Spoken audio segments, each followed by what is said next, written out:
Buenas tardes, alumnos del curso de Estomatología 2, Quinto B. Nosotros somos su servidor, Elio David Perdón Hernández, Kenia Ramírez Pavón, Danae Nava Guzmán y Tania Guzmán Delgado. Presentamos el tema de enfermedades del aparato cardiovascular, en el que abordamos enfermedades cardíacas isquémicas, hipertensión arterial, endocarditis bacteriana, síncope, insuficiencia cardíaca congestiva y arritmia. Arritmias, taquiarritmias. Las taquiarritmias pueden dividirse según el compromiso del estado circulatorio en taquicardia inestable y taticardia estables. Las taticardias inestables es aquella que se asocian con síntomas o signos graves. Se consideran síntomas graves el dolor torácico, la disnea y la alteración del estado de conciencia. Los signos graves son estertores, hipotensión, ingurgitación yugal, ortostatismo y alteraciones en el electrocardiograma. Para ser catalogada como inestable, la taquicardia debe ser la causa de los síntomas y signos. Las taquicardias estables son aquellas que no presentan signos o síntomas graves, no recurren cardioversión eléctrica inmediata como parte del tratamiento. Dentro de este grupo se encuentran los siguientes tipos de arritmias: taticardia de complejos QRS estrecho, fibrilación auricular, aleteo auricular, taquicardia ventricular estable, taquicardia de complejo ancho indeterminada. Fibrilación auricular. El flúter o aleteo auricular puede aparecer en presencia de enfermedades que producen daño del músculo cardíaco, como el infarto agudo del miocardio o la miocarditis. El diltiazem, el verapamilo y la procainamina pueden convertirse el flúter auricular a ritmo sinusal. El tratamiento se hace en forma similar a la fibrilación auricular. Fibrilación auricular aguda es la actividad auricular rápida, irregular y caulítica de menos de 48 horas de evolución. Tiene una incidencia de 3 por 1000 años a la edad de 55 años y de 38 por 1000 a la edad de 94 años. Es más frecuente en hombres y en atletas. Se asocia con múltiples patologías como enfermedad coronaria, hipertensión en enfermedad valvular cardíaca, tromboembolismo pulmonar, intoxicación por alcohol, pericarditis e hipertiroidismo. El pulso es irregularmente irregular. Pueden observarse signos de falla cardíaca descompensada como resultado de la pérdida de la patada auricular que favorece el llenado ventricular durante la diástole. Esta situación es más frecuente cuando la función del ventrículo izquierdo se encuentra deteriorada. Manejo de la fibrilación auricular, flúter auricular. Se debe practicar ecocardiograma transesofográfico para destacar presencia de trombos en la aurícula. Si el examen es negativo, puede practicarse cardioversión inmediata. Si el examen demuestra trombos, la cardioversión se pospone por 3 semanas, tiempo en el cual el paciente debe recibir terapia anticoagulante apropiada. Después de convertirse a ritmo sinusal, el anticoagulante se maneja por 4 semanas más. Falla cardíaca. Para controlar la frecuencia cardíaca, cuando el flúter ha estado presente por más de 48 horas, se utiliza digoxina o aminodarona con precaución en pacientes que reciben anticoagulantes. Taquiarritmias de complejo estrecho. Taquicardia de la unión. El marcapasos normal se encuentra ubicado en el nodo sinual de la aurícula derecha. Ciertas patologías inducen un mayor automatismo en el nodo auricoventricular, el cual toma entonces el papel de marcapaso. Estas arritmias se observan asociadas con intoxicación por digital, infarto agudo de miocardio, miocarditis y en el posoperatorio de cirugía cardíaca. Los síntomas producidos incluyen síncope, disnea y palpitaciones. Taquiarritmia ventriculares. Las taquicardias ventriculares pueden dividirse de acuerdo a su duración en taquicardia ventricular sostenida y taquicardia ventricular no sostenida. El lapso de tiempo de discrimina en 3, las dos es de 30 segundos. De igual forma, se considera que la taquicardia ventricular que produce inestabilidad hemodinámica o síncope es sostenida a pesar de la duración sea menor de 30 segundos. La bradicardia se define como bradicardia, una frecuencia cardíaca menor de 60 latidos por minuto. La onda P es de morfología y duración normal asociada con complejos QRS de características normales. Solamente las bradicardias sintomáticas deben ser tratadas. Clínicamente hay bradiarritmia sintomática cuando se cumplen estos criterios. Frecuencia cardíaca lenta, el paciente presenta síntomas, los síntomas se deben a la bradicardia. Síntomas: dolor torácico, disnea, depresión del sensorio, debilidad, fatiga, intolerancia al ejercicio, aturdimiento, mareos y pérdida de conocimiento, síncope. Los signos: hipotensión sostenida, hipotensión ortostática, angina inestable, extrasístoles. El ecograma es el examen ideal para el diagnóstico. Una prueba de Holter de 24 horas puede identificar episodios transitorios de bradiarritmias. Tratamiento. La secuencia de tratamiento para la bradiarritmia sintomática es atropina, marcapaso transcutáneo, dopamina, epinefrina, isoproterenol, con extrema precaución cuando no hay respuesta a las primeras 4 medidas.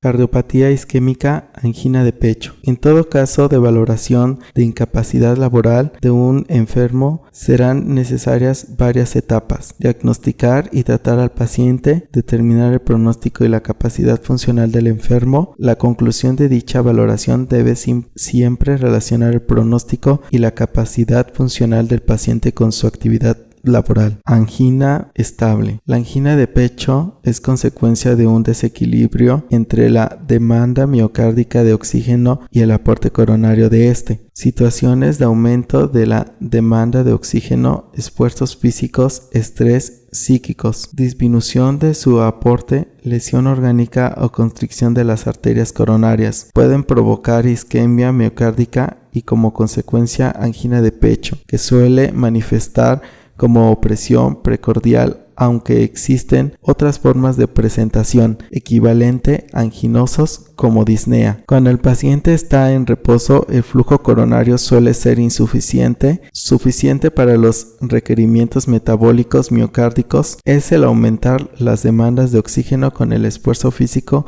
cuando aparece la angina. En función de la severidad de las lesiones ateromatosas coronarias, se encuentra la funcional, la clasificación de Canadian Cardiovascular Sociedad. La isquemia compromete en primer lugar la relajación miocárdica, funcional diastólica ventricular, que es dependiente de energía. La presencia de alteraciones de la función diastólica produce aumento de la presión intraventricular izquierda, que se transmite retrógradamente a la aurícula izquierda y las venas pulmonares, lo que se manifiesta en la sintomatología como disnea de esfuerzo. Un patrón de isquemia severa produce no solo la alteración de la relajación miocárdica, sino también de su contracción funcional sistólica. Esta situación se asocia también a disnea de esfuerzo y disminución de la capacidad funcional del enfermo.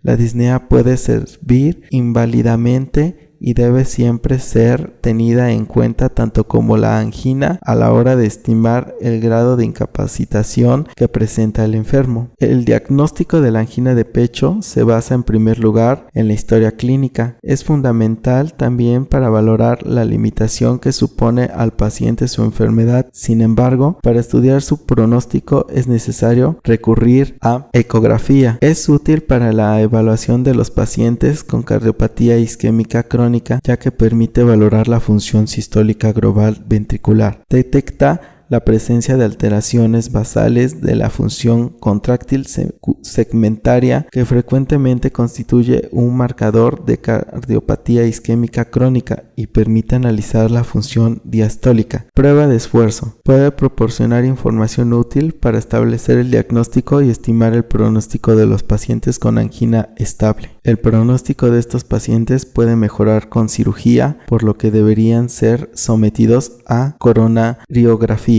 Ejercicio físico. El paciente con angina estable debe adscribirse a un programa de actividad física. El ejercicio físico más conveniente para los pacientes cardiópatas es el isotónico a cargas ligeras moderadas. aeróbicos. Fármacos antianginosos. El tratamiento farmacológico de la angina de pecho incrementa la tolerancia al ejercicio.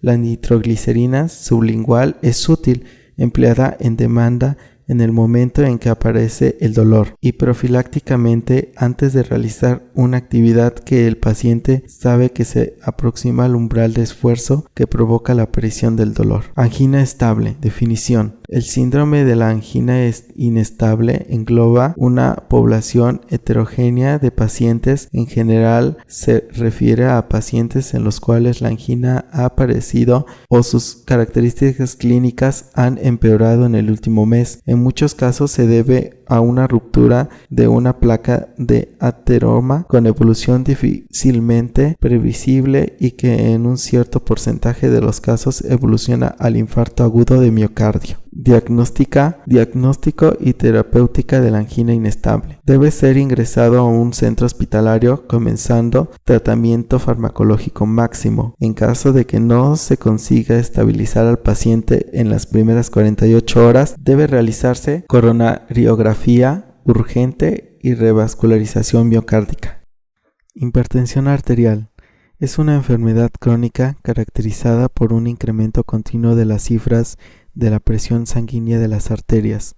Aunque no hay un umbral estricto que permita definir el límite entre el riesgo y la seguridad, de acuerdo con censos internacionales, una presión sistólica sostenida por encima de 139 o una presión diastólica sostenida mayor de 89 milímetros de mercurio están asociadas con un aumento mediable del riesgo de aterosclerosis y por lo tanto se considera como una hipertensión clínicamente significativa.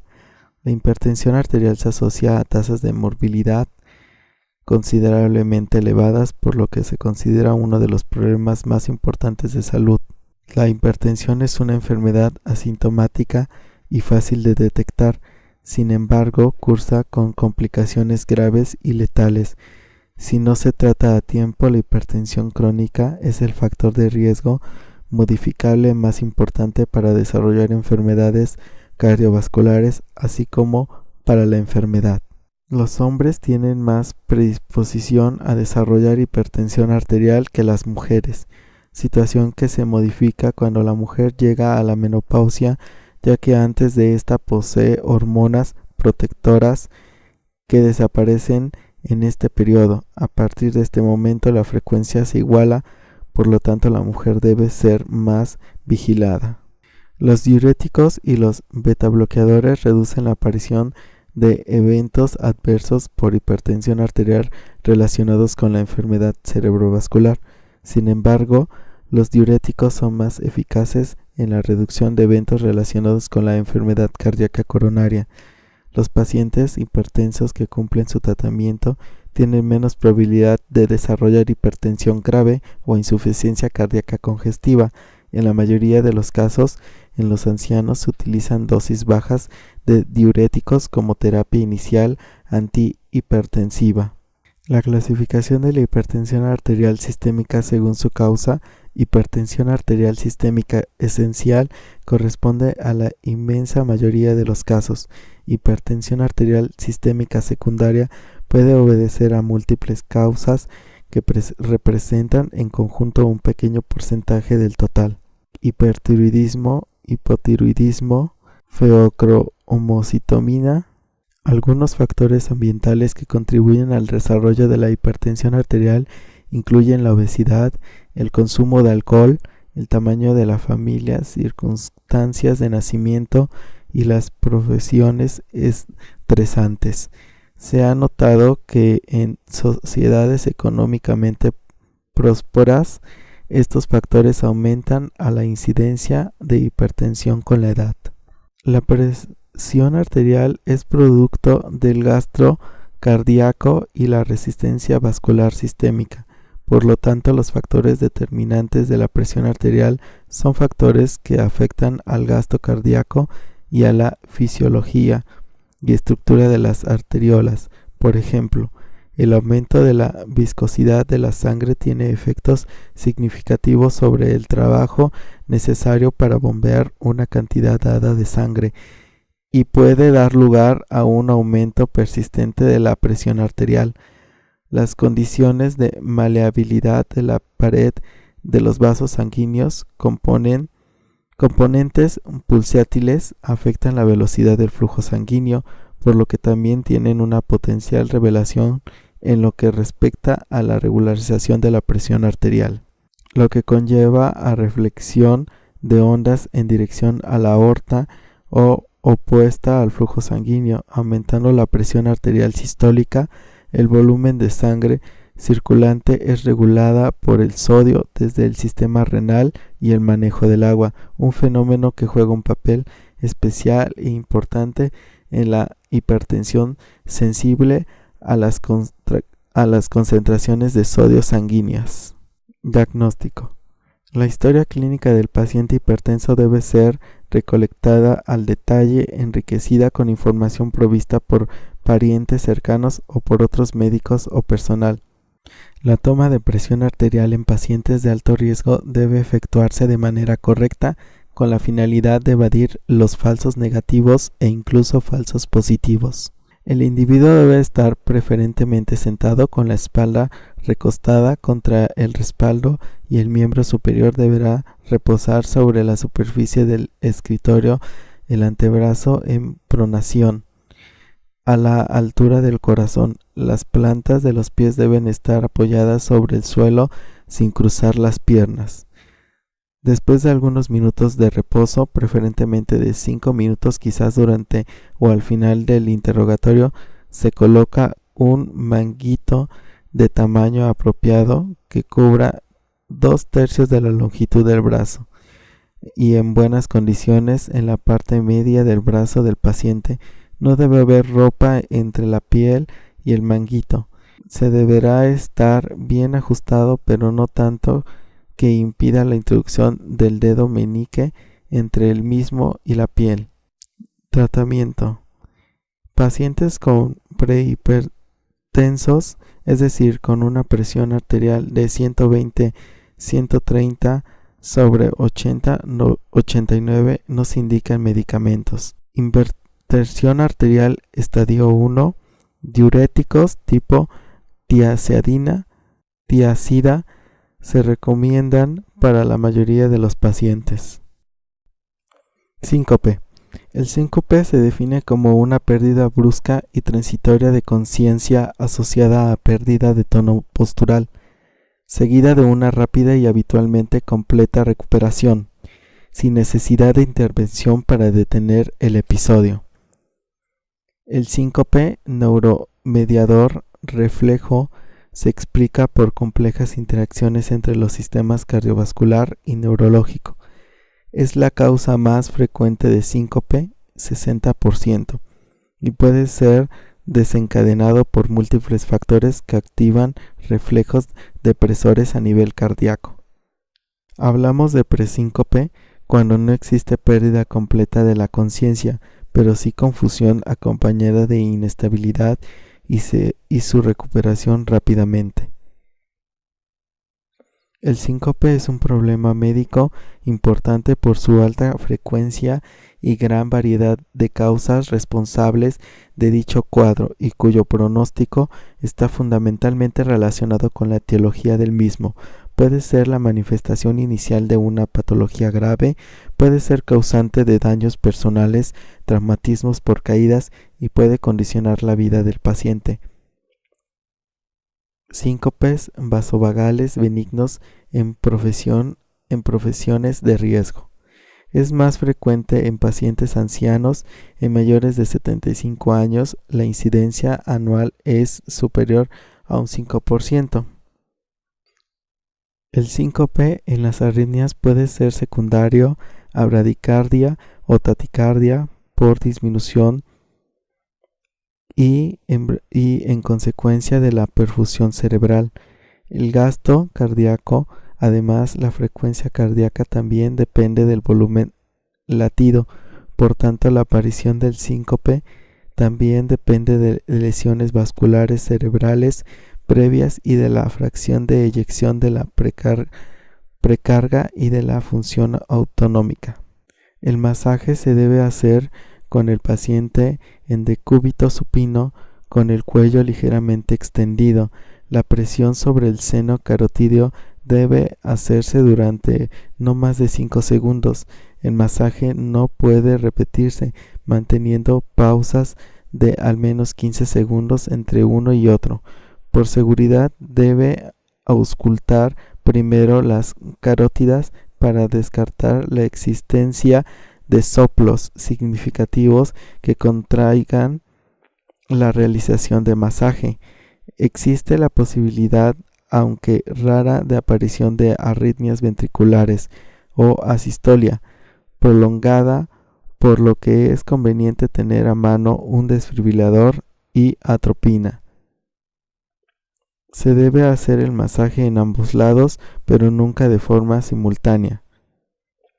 Déficit autonómico primario. La pérdida de conciencia en el síncope disautonómico tiende a ser lenta y progresiva y suele ocurrir cuando los pacientes están de pie o caminando. La bradicardia y sudación son poco frecuentes en estos casos, a diferencia de lo que ocurre en pacientes con síncope vasovagal. Se trata de un problema a menudo infradiagnosticado.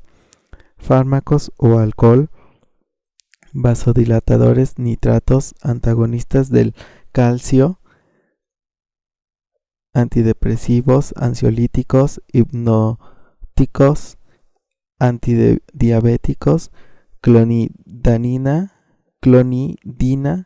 metildopina, metamidazol, carbamazepina, terfenadina, bloqueadores alfa y beta. El diagnóstico correcto requiere un análisis cuidadoso de los síntomas y hallazgos de la exploración física y las pruebas completas que deben ser dirigidas en funcionamiento de los síntomas y hallazgos de la exploración, ya que no existe un orden claramente establecido en la bacteria de pruebas específicas para el diagnóstico etiológico del síncope. En los servicios de urgencias hospitalarias, la decisión más importante a tomar es en el paciente requiere ingreso o no. La manifestación fundamental es la pérdida de conciencia, que en general presenta unas características muy parecidas en todos los tipos de síncope. Duración de muy pocos minutos, recuperación completa, no suele haber relajación de esfínter, no suele haber movimientos, convulsiones, no suele haber mordedura de lengua. Tras la evaluación completa del paciente tenemos que decir cuál es el destino final del paciente y cuál será su tratamiento si lo hubiera y qué debe dirigir a la causa. En caso de síncope vasovagal, con frecuencia es suficiente explicar al paciente la benignidad del trastorno de padecer, ayudarle a reconocer los síntomas prodrómicos y si los hubiera, y adoptar la posición de decúbito antes del cuadro sincopal, evitar todas aquellas circunstancias que provoquen el cuadro, como cambios bruscos de temperatura, cambios posicionales, giros de cabeza, ejercicios físicos intensos, cerrados, fiebre, dolor intenso, estrés. En pacientes con sospecha de hipovolemia relativa, la ingesta de sal y abundantes de líquidos ha mostrado ser eficaz. Diversos estudios han demostrado que los inhibidores de la recaptación de la serotonina puede tener ciertas utilidades en la prevención del síncope. Los fármacos son los betabloqueadores, fludrocortisonas, efedrina o aminofilina. El implante de un marcapasos definitivo debería ser considerado en pacientes con episodios recurrentes refractorios al tratamiento farmacológico y en la hipertensibilidad del seno carotídeo. Ingresos hospitalarios cuando se hay síncopes repetidos y evaluación negativa, sospecha de arritmia maligna o etiología cardiovascular del síncope, presencia de síntomas neurológicos de recién apariciones, daño traumático grave, episodios múltiples en pacientes que no han sido todavía valorados, hipotensión ortostática intensa, síncope vasovagal maligno no controlado, pacientes ancianos en los que la sospecha de etiología cardiológica es más alta. Plan de tratamiento que no puede ser aplicado ambulatoriamente. Insuficiencia cardíaca congestiva. Es la incapacidad del corazón de bombear sangre en los volúmenes más adecuados para satisfacer las demandas del metabolismo. Si lo logra, lo hace a expensas de una disminución crónica de la presión de llenado de los ventrículos cardíacos. La insuficiencia cardíaca es un síndrome que resulta de trastornos, bien sean estructurales o funcionales, que interfieren con la función cardíaca. No debe confundirse con la pérdida de latidos, lo cual se denomina asistolía, ni con un paro cardíaco, que es cuando la función normal del corazón cese, con el subsecuente colapso hemodinámico que lleva a la muerte. Debido a que no todos los pacientes cursan con sobrecarga de volumen en el momento de la evaluación inicial o reevaluación subsiguientes, se prefiere el término insuficiencia cardíaca congestiva por sobre el más anticuado término insuficiencia cardíaca. La insuficiencia cardíaca se acompaña de deterioro físico, funcional, mental, en su doble componente cognitivo, afectivo y social. Diagnóstico. Según criterios clínicos, evaluación de la intensidad de los síntomas, establecer patologías subyacentes y coadyuvantes, identificar factores descompensadores de las exacerbaciones. Existen criterios diagnósticos que permiten diagnosticar la insuficiencia cardíaca en presencia de síntomas y signos subjetivos unidos a evidencia objetiva en disfunción cardíaca. Ecocardiografía, resonancia magnética cardíaca o ventriculografía, y cuando exista duda, respuestas a tratamiento. Tratamiento no farmacológico, medidas y recomendaciones generales, inmunización, apoyo psicológico, rehabilitación. Tratamientos farmacológicos, diuréticos, betabloqueantes, antagonistas de los receptores de aldosterona, digitálicos, otros antiarrítmicos, vasodilatadores, nitratos, dispositivos y cirugía. Procedimientos de revascularización, cirugía valvular, resincronización ventricular, desfibrilador automático implantable, trasplante cardíaco, asistencia ventricular y corazón artificial. Endocarditis bacteriana es una enfermedad que se produce como resultado de la inflamación del endocardio, es decir, un proceso inflamatorio localizado en el revestimiento interno de las cámaras y válvulas, bien sea nativas o protésicas, cardíacas. Se caracteriza por la colonización o invasión de las válvulas del corazón, formando vegetaciones compuestas por plaquetas, fibrina y microcolonias de microorganismos y ocasionalmente células inflamatorias. Otras estructuras se pueden ver afectadas como el tabique interventricular, las cuerdas tendinosas, el endocardio mural o aún implantes intracardíacos. Hay varias formas de clasificar la endocarditis. La más sencilla es basada en su etiología, bien sea infecciosa o no infecciosa, dependiendo si es un microbio el causante de la inflamación. Esta enfermedad es diferente de la inflamación del músculo cardíaco, llamada miocarditis, o de una inflamación del revestimiento externo del corazón, llamada pericarditis. Estas dos últimas enfermedades no suelen ser causadas por microbios, sino por causa autoinmune o viral, resultado en muchas ocasiones la causa desconocida. Los hongos y virus también son considerados como agentes de la enfermedad. Por ello es mejor hablar de endocarditis infecciosa. No es infrecuente que no se identifique el organismo responsable del desarrollo de la endocarditis, en cuyo caso se habla de endocarditis bacteriana por germen no desconocido. La mayor proporción de los casos de endocarditis son producidas por un pequeño número de bacterias, los cuales llegan al torrente sanguíneo por portales de entrada como la cavidad bucal, la piel y las vías respiratorias.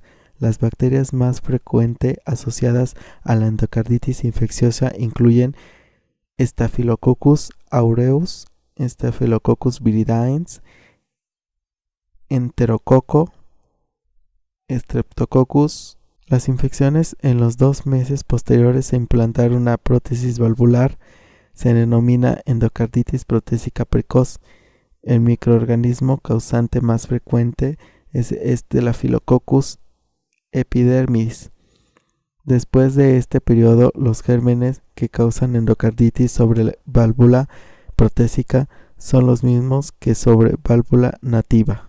En casi todos los casos de endocarditis infecciosa, los organismos necesitan un sitio de fijación tal como una lesión en el endotelio, es decir, la membrana celular que recubre a los vasos sanguíneos, o un trombo no infectado, o otras lesiones cardíacas como el prolapso e insuficiencia mitral, una estenosis aórtica de origen digestivo, es decir, asociada al envejecimiento, cada vez más frecuente en países desarrollados. En la endocarditis los síntomas pueden generalmente ser de un modo lento, subagudo, menos grave, dependiendo del microorganismo infectante, que puede prolongarse semanas o meses, o en cambio de modo repentino, agudo, producido por microorganismos virulentos. No siempre existe una clara separación entre la forma aguda y la subaguda. En más del 50% de los pacientes se nota debilidad, fatiga, escalofríos, fiebre, soplo cardíaco. Diagnóstico. El diagnóstico de endocarditis es actualmente más fácil debido a la introducción o difusión del uso de la ecocardiografía en la práctica clínica habitual y la mejora progresiva de la calidad de las imágenes. Igualmente, el proceso de la técnica de hemocultivo ha facilitado el diagnóstico. Radiografía del tórax. Tratamiento. Se hace necesario hospitalizar al paciente con el fin de administrarle tratamiento intravenoso de carácter antibiótico. Después de los primeros días, puede ser planteable el tratamiento ambulatorio si se cumple una serie de condiciones y es posible garantizar la administración intravenosa ambulatoria. El tratamiento es generalmente prolongado debido a la necesidad de erradicar las bacterias de las cámaras y válvulas cardíacas. Frecuentemente, este proceso terapéutico se prolonga durante 6 semanas. Pronóstico. La endocarditis bacteriana constituye una infección potencialmente muy grave, con una mortalidad asociada no predisponente. Cuando el diagnóstico es precoz y el tratamiento es correcto, la mortalidad disminuye y la tasa de supervivencia es mucho mejor, y el paciente puede recuperarse sin secuelas. La mayoría de los pacientes que han padecido un episodio de endocarditis no suele tener más episodios, pero tienen más probabilidad de tenerlos que una persona sana.